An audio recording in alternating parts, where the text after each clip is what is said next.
সবাইকে স্বাগত। আজ রান্না করব রূপচাঁদা মাছের ঝোল আলু দিয়ে। তার আগে একটা ডিম অমলেট করে কটা ভাত খেয়ে নিই, ভীষণ খিদে পেয়েছে। তো পেট ঠান্ডা তো সব ঠান্ডা, রান্না করে একটু খেয়ে নিই, তারপর ডিমটা অমলেট করে একটু খেয়ে নিই, তারপর রান্নাটা চাপাবো।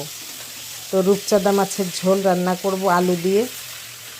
মাছটা আগে ভালো করে ভেজে নেব, তারপর আলুগুলো কষিয়ে একটু ঝোল দিয়ে পরে মাছগুলো দেব এবং নামিয়ে রাখব।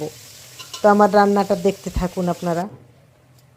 আমি রান্না করব আজ আর একটা আলোচনা করব, সেটা হলো ফেলে আসা শৈশব এই নিয়ে।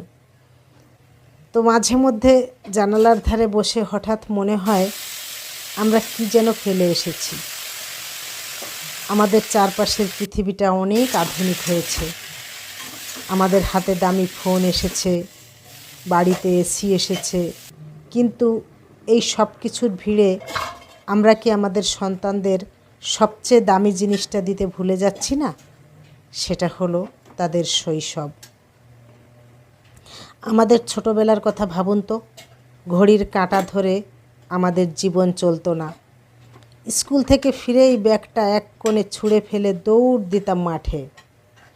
রোদে পুড়ে, ঘামে ভিজে, পিপাসায় এক গ্লাস জল খেয়ে আবার যে মাঠে নামতাম, সেই মুক্তির আনন্দ আজ কোথায়?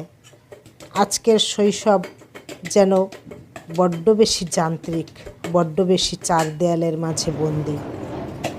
তো আমাদের সময় বিনোদন মানে ছিল বিকেলে এক চিলতে রোদ। আমাদের কোনো দামি গেমিং কনসোল ছিল না, কিন্তু আমাদের ছিল একটা আস্ত আকাশ।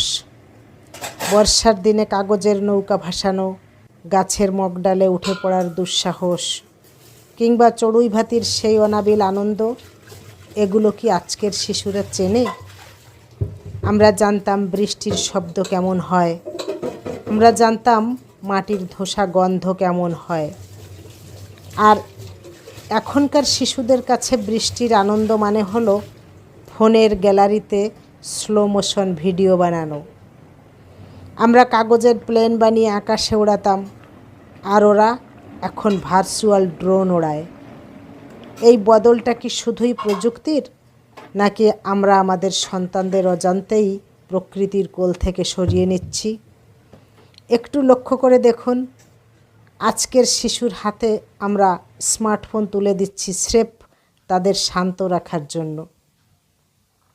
তারা কার্টুন দেখছে, গেম